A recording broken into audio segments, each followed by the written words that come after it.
Speak quickly.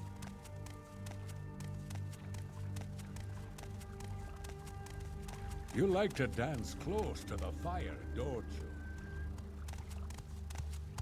The Nine and the Empire, citizen.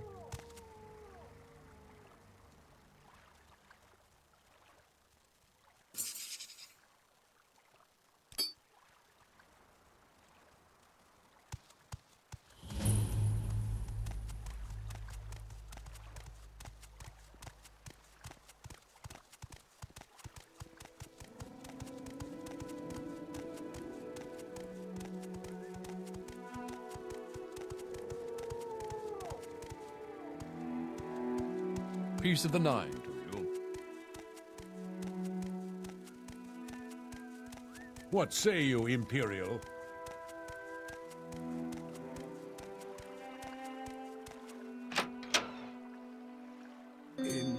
Make it quick, Outlander.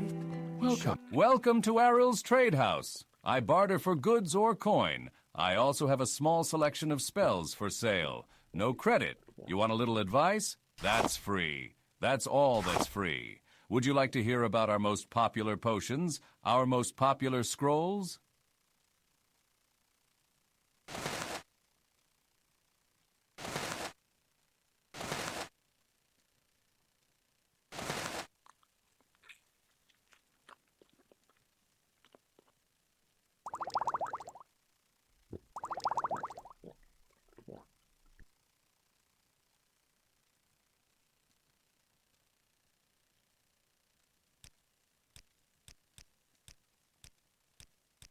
The sun and moons transform day to night, but what transforms the mind?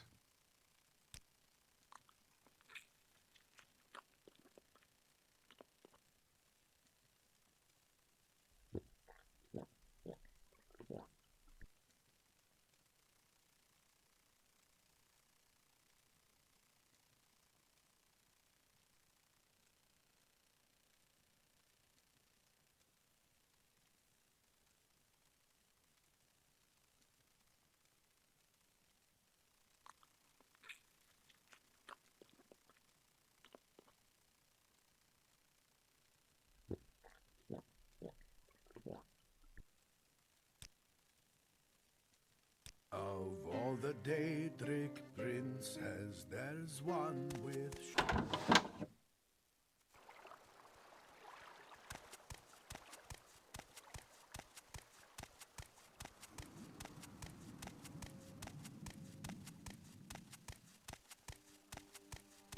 Serve the Emperor and the Emperor's law.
Keep moving. Ask or get going.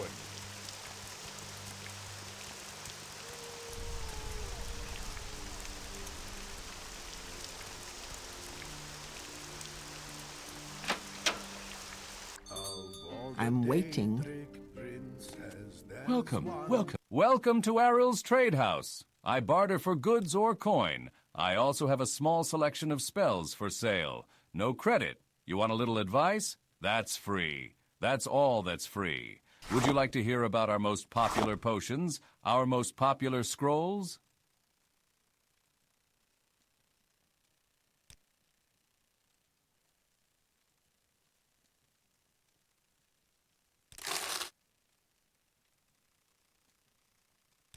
We till Skyrim's ground, despite frozen toil.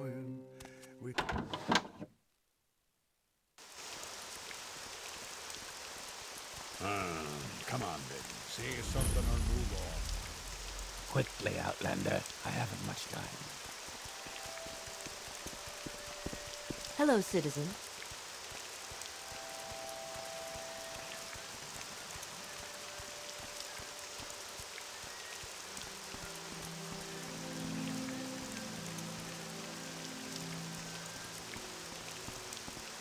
Speak, traveler.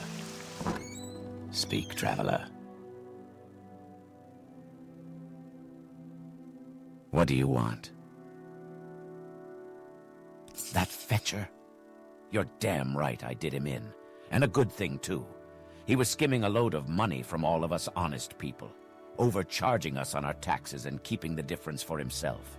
He was always flaunting his money around, showing off his new clothes and jewels. So, I killed the bastard and left his body out there to rot, with all his ill-begotten gold still on him. You're one of them, huh? Come to kill me? Well, give it your best shot. I've no problem spilling more of the blood of the Emperor's lackeys. Ah! Ah!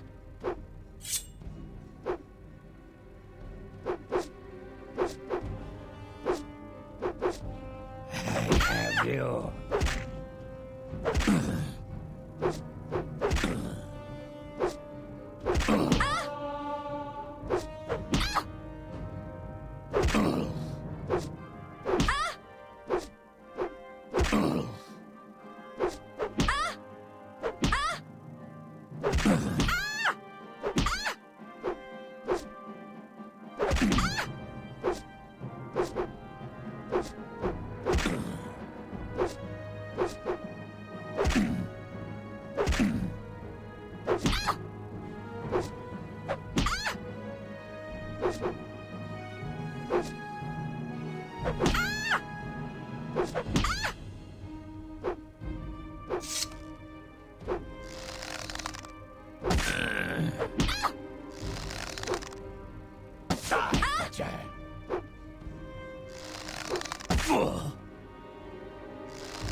will die.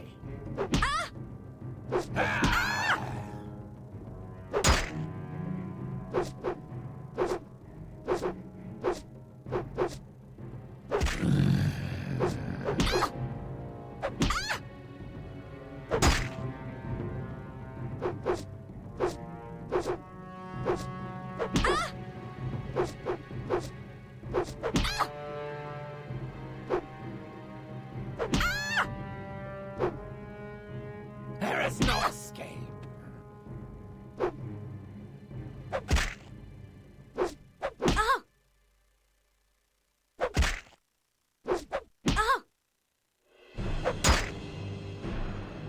Ow! Die, Fetcher. Ow! Ow! Ah! Ow! Ow!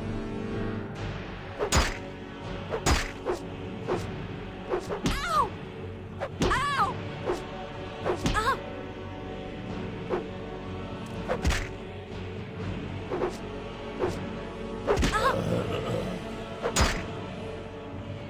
Ow! Ow!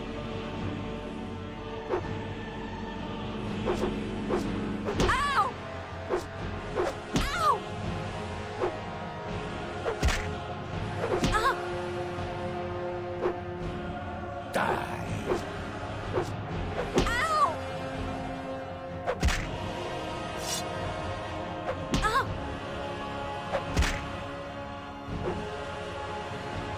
Ah! Ow! There is no escape.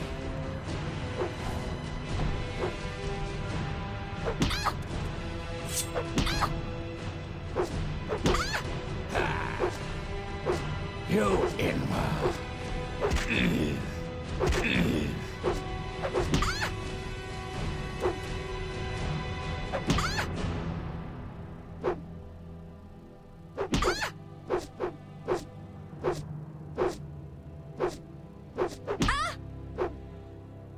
You Inwa.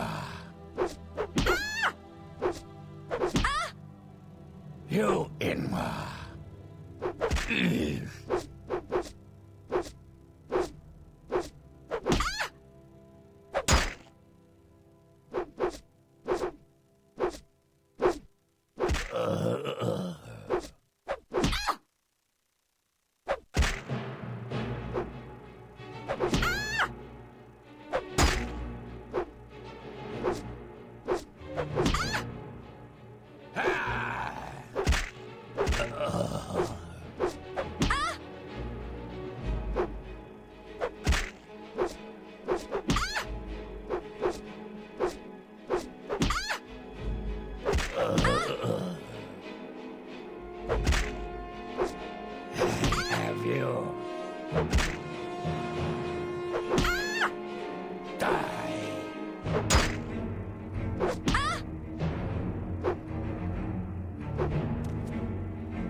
Decimus Scotti sat down, listening to Leodis Juris. The clerk could hardly believe how fat his former colleague at Lord Atreus's building commission had become. The piquant aroma of the roasted meat dish before Scotti melted away. All the other sounds and textures of Prithala Hall vanished all around him, as if nothing else existed but the vast form of Juris.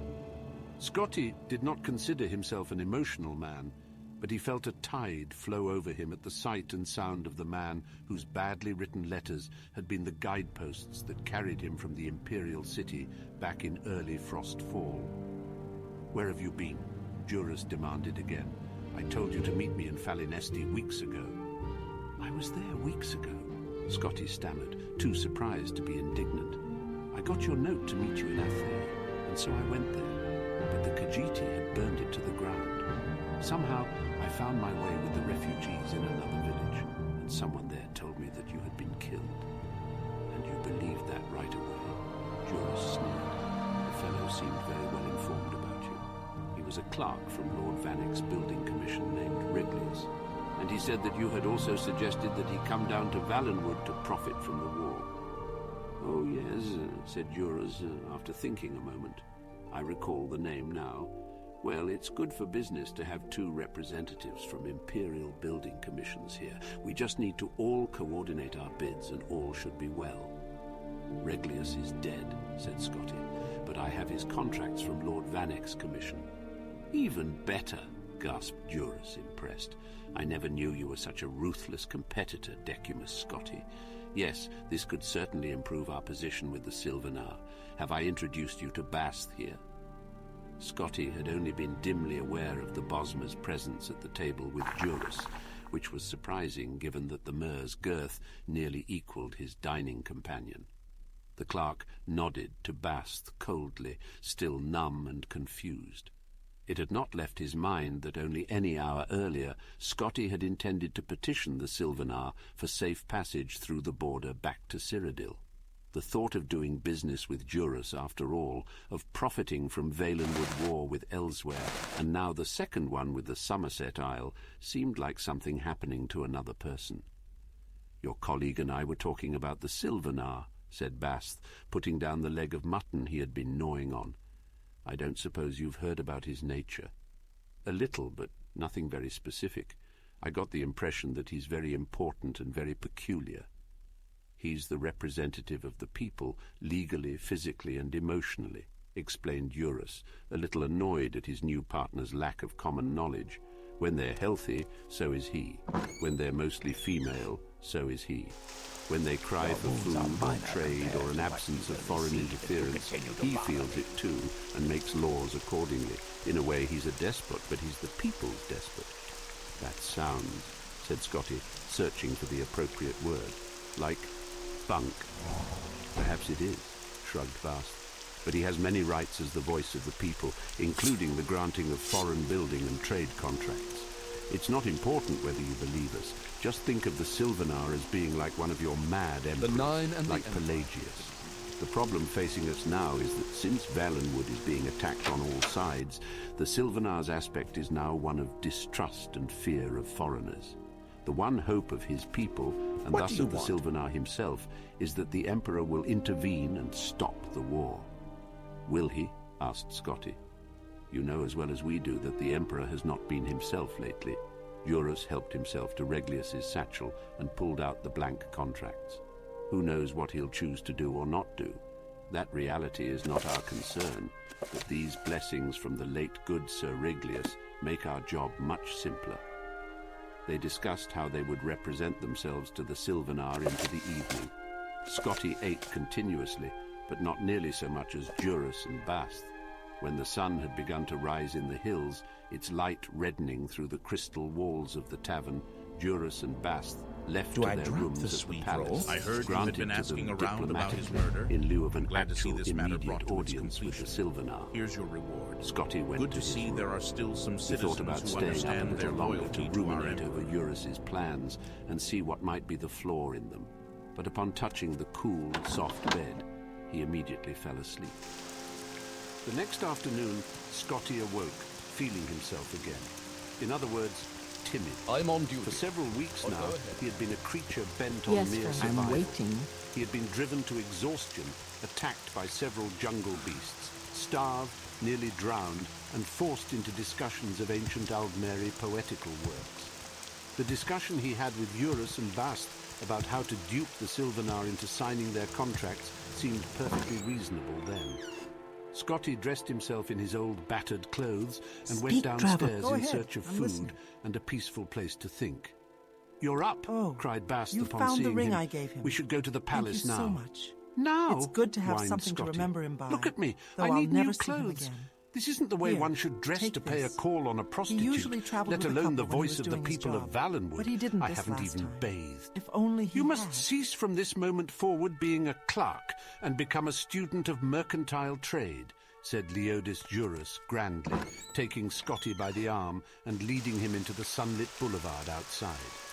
"The first rule is to recognize what you represent to the prospective client and what angle best suits you. You cannot dazzle him with opulent fashion and professional bearing, my dear boy, and it would be fatal if you attempted to. Trust me on this. Several others besides Bast and I are guests at the palace, and they have made the error of appearing too eager, too formal, too ready for business. They will never be granted audience with the Sylvanar, but we have remained aloof ever since the initial rejection. I've dallied about the court, spread my knowledge of life in the imperial city, had my ears pierced, attended promenades, eaten and drunk of all that was given to me. I dare say I've put on a pound or two. The message we've sent is clear. It is in his, not our, best interest to meet." "Our plan worked," added Bast. "When I told his minister that our imperial representative had arrived and that we were at last willing to meet with the Sylvanar this morning, we were told to bring you there straight away." "Aren't we late then?" asked Scotty. "Very," laughed Eurus. "But that's again part of the angle we're representing, benevolent disinterest. Remember not to confuse the Sylvanar with conventional nobility. His is the mind of the common people. When you grasp that, you'll understand how to manipulate him." Jurus spent the last several minutes of the walk through the city expounding on his theories about what Valenwood needed, how much, and at what price.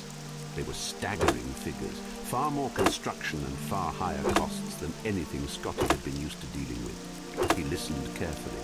All around them, the city of Sylvanar revealed itself, glass and flower, roaring winds and beautiful inertia. When they reached the palace of the Sylvanar, Decimus Scotty stopped, stunned. Jurus looked at him for a moment and then laughed. "It's quite bizarre, isn't it?" That it was. A frozen scarlet burst of twisted, uneven spires, as if a rival sun rising. A blossom the size of a village, where courtiers and servants resembled nothing so much as insects, walked about it, sucking its ichor. Entering over a bent petal-like bridge, the three walked through the palace of unbalanced walls. Where the partitions bent close together and touched, there was a shaded hall or a small chamber. Where they warped away from one another, there was a courtyard. There were no doors anywhere, no any way to get to the Sylvanar, but by crossing through the entire spiral of the palace, through meetings and bedrooms and dining halls, past dignitaries, consorts, musicians, and many guards. "It's an interesting place," said Bast, "but not very much privacy. Of course, that suits the Sylvanar well."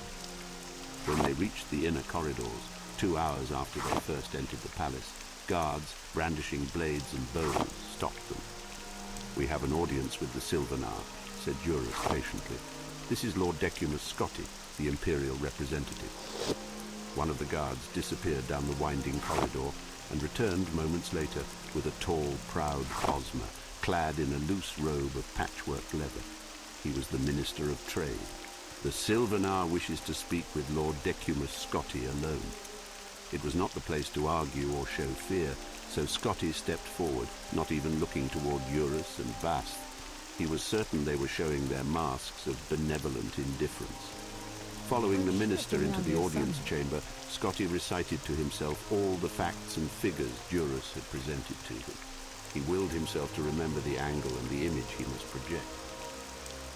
The audience chamber of the Sylvanar was an enormous dome where the walls bent from bowl-shaped at the base inward, to almost meet at the top. A thin ray of sunlight streamed through the fissure hundreds of feet above and directly upon the Sylvanar, who stood upon a puff of shimmering grey powder. For all the wonder of the city and the palace, the Sylvanar himself looked perfectly ordinary. An average, blandly handsome, slightly tired-looking, extraordinary wood elf, the type one might see in any capital in the Empire. It was only when he stepped from the dais that Scotty noticed an eccentricity in his appearance. He was very short. "I had to speak with you alone," said the Sylvanar, in a voice common and unrefined.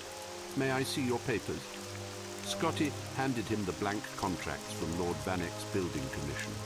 The Sylvanar studied them, running his finger over the embossed seal of the Emperor before handing them back. He suddenly seemed shy, looking to the floor. "There are many charlatans at my court who wish to benefit from the wars. I thought you and your colleagues were among them, but those contracts are genuine." "Yes, they are," said Scotty, calmly. The Sylvanar's conventional aspect made it easy for Scotty to speak, with no formal greetings, no deference, exactly as Duras had instructed. It seems most sensible to begin straight away talking about the roads which need to be rebuilt, and then the harbours that the Altmeri have destroyed. And then I can give you my estimates on the cost of resupplying and renovating the trade routes. Yes. Why hasn't the Emperor seen fit to send a representative when the war with Elsewhere began 2 years ago? Asked the Sylvanar glumly. Scotty thought a moment before replying of all the common Bosmeri he had met in Valenwood. The greedy, frightened mercenaries who had escorted him from the border, the hard-drinking revelers and expert pest-exterminating archers in the western cross of Falinesti, nosy old Mother Pascost in Havel's slump, Captain Balfix, the poor, sadly reformed At first it seemed the fuss the about the terrified but reveling hopeful prophecy was refugees just of silly Ate and superstition. Grenos, Then I the learned mad, that the Dunmer murderous, had been waiting for self-devouring Lord wild Nerevar hunter to come back for Vindisi, centuries. the silent, The dour incarnate, boatman they hired call by it. Griff Mallon, Every the few years an degenerate, Ashlander grasping appears Bast. and the tribes call If him one the creature incarnate. represented their Then the total temple goes out, disposition, hunts him and down, that of many and more reveals him throughout as the a fake. province, Why what does would the be temple his worry so much personality? about? Scotty was a clerk by occupation and nature, instinctively comfortable cataloguing and filing, making things fit in a system. If the soul of Valenwood were to be filed, where would it be put? The answer came upon him almost before he posed himself the question. Denial. "I'm afraid that question doesn't interest me," said Scotty. "Now can we get back to the business at hand?" All afternoon, Scotty and the Sylvanar discussed the pressing needs of Valenwood. Every contract was filled and signed. So much was required, and there were so many costs associated that addendums and codicils had to be scribbled into the margins of the papers, and those had to be resigned. Scotty maintained his benevolent indifference, but he found that dealing with the Sylvanar was not quite the same as dealing with a simple, sullen child. The voice of the people knew certain Glory practical, and honor, everyday things Emperor very and well. Empire. The yields of fish, My the time is benefits precious, of trade, so make the it condition quick. of every township and forest in his province. "We will have a banquet I've been tomorrow told night that the to Empire has celebrate granted this a new commission," charter to do said the some mining on Sylvanar the at island of last. Solstheim. "Best Why make it anyone tonight," would want to replied go there Scotty. is beyond "We me. should leave for Cyrodiil with the contracts tomorrow, so I'll need a safe passage to the border. We best not waste any more time." "Agreed," said the Sylvanar, and called for his Minister of time is Trade precious, to put so his make it seal on the quick. contracts and arrange for the feast. Scotty left the chamber and was greeted by Bast and Duras. Their faces showed the strain of maintaining the illusion of unconcern for too many hours. As soon as they were out of sight of the guards, they begged Scotty to tell them all. When he showed them the contract, Bast began weeping with delight. "Anything about the Sylvanar that surprised you?" asked Duras. "I hadn't expected him to be half my height." "Was he?" Duras looked mildly surprised. "He must have shrunk since I tried to have an audience with him earlier. Maybe there is something to all that nonsense about him being affected by the plight of his people."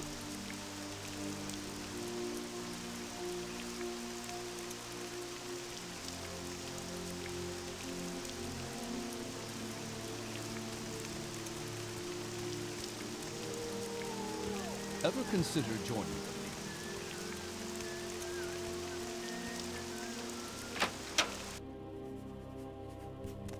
Yes, friend? Quite a shame. He was a good man and a loyal servant to the Emperor. Yes, this is Morrowind. You're in the Census and Excise offices in the port of Sida-Neen. The Imperial Legion provides security for the Census and Excise offices here in Sida-Neen. The troopers you see here are assigned to guard duty here, and the troopers outside in Sida-Neen, they're guards, officers of the law.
Serve the Emperor and the Emperor's law.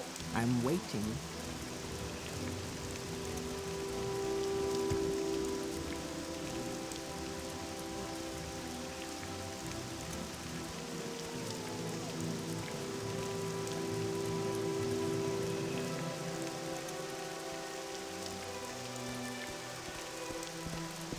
Hello, citizen.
Go ahead.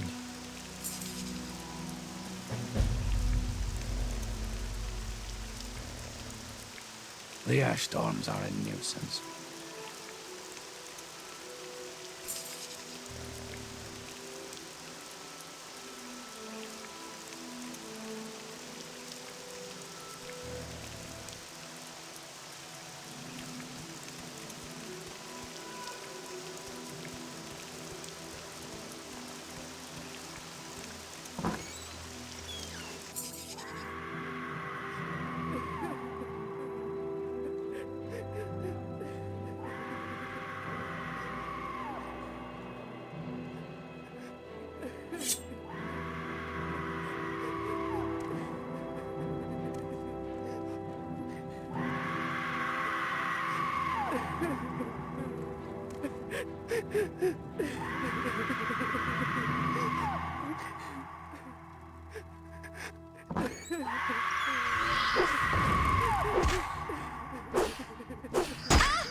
Hello, my dear.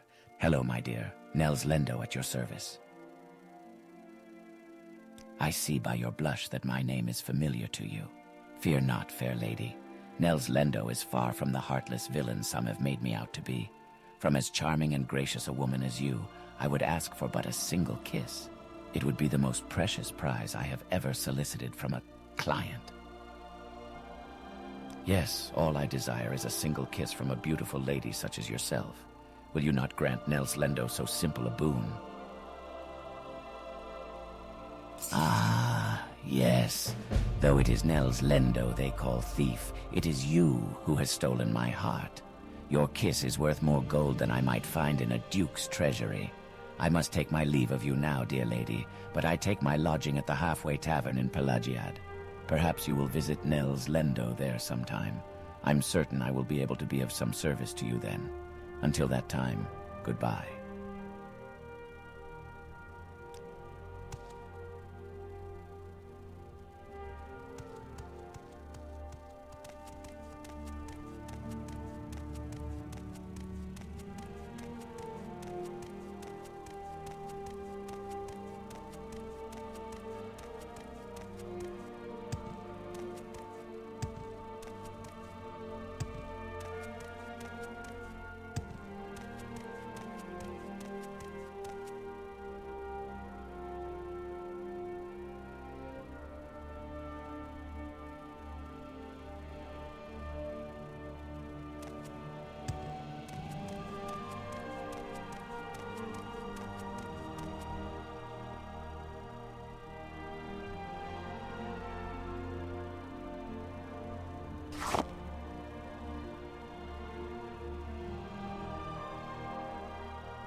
So what do you want?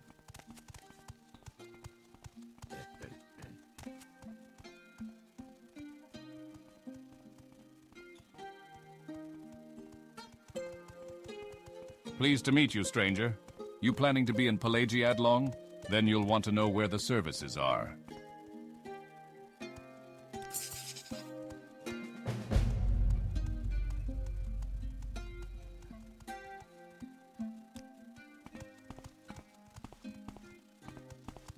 Ask or get going.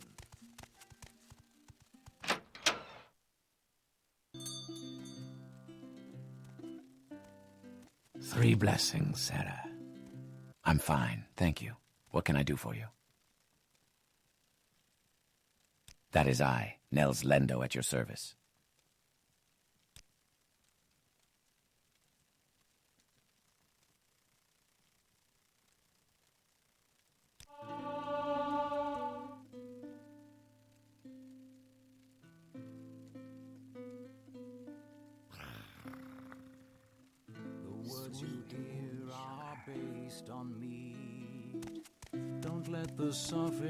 I'm food and beds, or both at the same time. Your choice. We've got local fare. It's filling and priced to move. We've got the local brews, Grief, Sheen, Maste, and Sujama. They're cheap and full of kick. I've got the good stuff, too, behind the counter. Cyrodiilic brandy and Flynn. But it ain't cheap.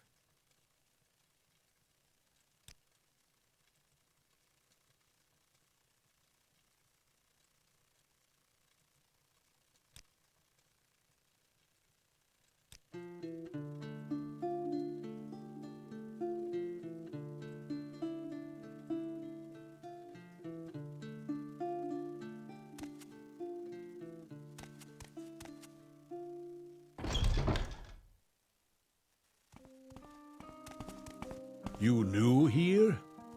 Pleased to meet you, stranger. You planning to be in Pelagiad long? Then you'll want to know where the services are. The Legion in Nissus is orcs, mostly, but word is that they're recruiting for anyone over there. Say your needs.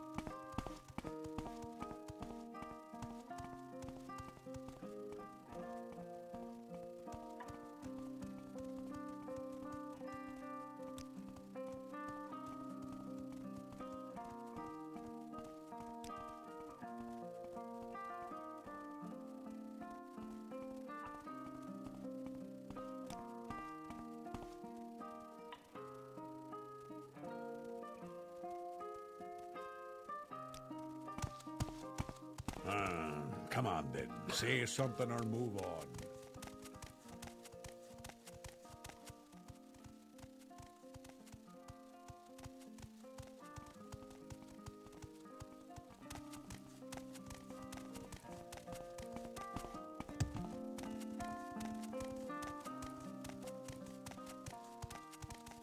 Go ahead.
Begging your pardon.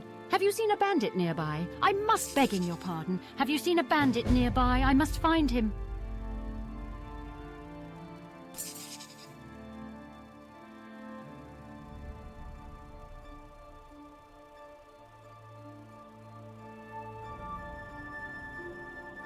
What's that? Oh, never mind the jewels. I just want to find the bandit again. He was charming and funny, and I simply must see him again. His name? Nalos.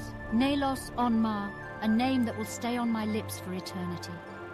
Please, I cannot live without knowing if he could ever love me. I have nothing to offer you in return, but could you not help me for the sake of love? You'll try? Thank you so. I'm sure you'll be able to find him. He mentioned something about having to head south, so I imagine he might be found in Pelagiad. Please, if you find him, give him this glove for me as a token of my love. I'm certain he will want to find me again. Dirt, dirt, dirt, dirt, dirt, everywhere, dirt.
Almsavi grant you humility. I don't know you. What do you want?